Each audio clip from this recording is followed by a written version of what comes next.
RP Kaduwan Flash Report.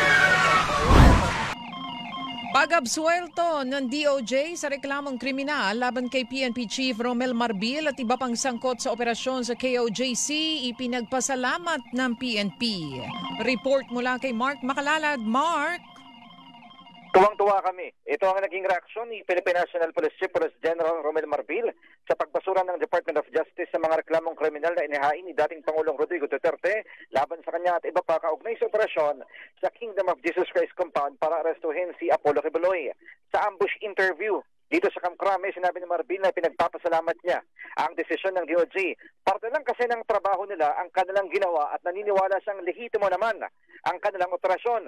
Dagdag pa niya, ngayong nabasura ang kanyang kaso, makakapag-retiro na siya ng walang kaso. Matatandaan na nung nakarang taon nang inihain ni Duterte ang reklamo laban kina Marbil at iba pa dahil sa sobra-sobra at hindi umanong makatwiran at malawakang operasyon ng pulisya na may kinalaman sa pagpasok sa mga gusali at tirahan sa KOJC compound.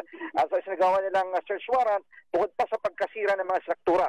Paliwanag naman ng DOJ, resulta lamang ng operasyon at balitong pag-aresto ang pagkasira ng ilang struktura.